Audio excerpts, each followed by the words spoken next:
வெள்ளை பீட்டில் இதை சின்ன சின்ன துண்டாக வெட்டி வச்சுருக்கிறேன் குருணியாக.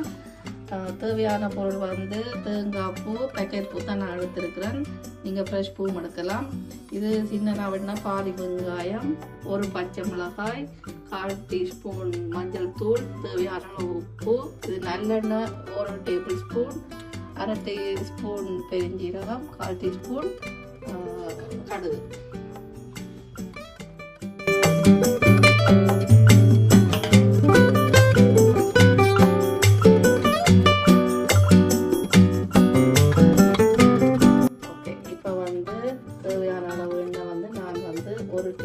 நல்லெண்ணெய் எடுத்து வச்சுருக்கேன். நல்லெண்ணெய் வந்து உடம்புக்கு ஆரோக்கியமானது. இப்போ வெட்டி வச்ச வெங்காயத்தை போட்டு வளர்த்துட்டேன். சரியா?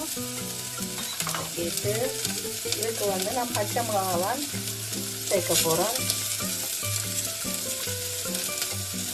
பார்த்து லைட்டாக ஆக நாங்கள் பொன்னரமாக வளரணும் பார்த்து இடாமில்லை. அதை அப்படியே வதங்கி கொண்டிருக்க நாங்கள் இந்த இலையோட தேவையான அளவு 1/4 டீஸ்பூன் மஞ்சள் தூள், அதோட தேங்காய் பூ, 1/4 டீஸ்பூன் உப்பு இதெல்லாம் சேர்த்து நல்லா மிக்ஸ் பண்ணணும்.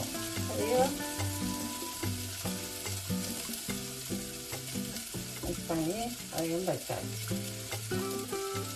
இப்போ 1/2 டீஸ்பூன் பெருஞ்சீரகம், 1/4 டீஸ்பூன்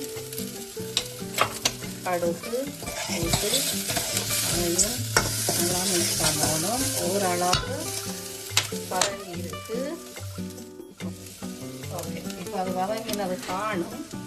நாங்கள் பிரட்டி எல்லாம் மிக்ஸ் பண்ணி வச்சுருந்தேன். இந்த இலையை அதுக்குள்ள போட்டு செஞ்சுவோம். இதுக்கு வந்து நீங்கள் அடுப்பு வந்து நல்லா குறைச்சி விடணும்.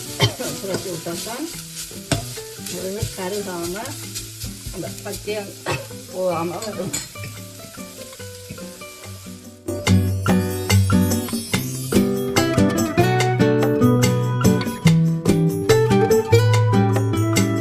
ஓகே, இப்போ ஒருக்கா திரட்டி விடுவோம். இந்த வெள்ளை பீட்டில் வந்து நீங்கள் நல்லா வறுக்கணுமன்றதுக்கு இடமில்லை. இது முருங்கை இலையை விட குயிக்காக அவியிற ஒரு சாமான். இப்போ வந்து இது தரமாக வறுபட்டு முடிஞ்சது.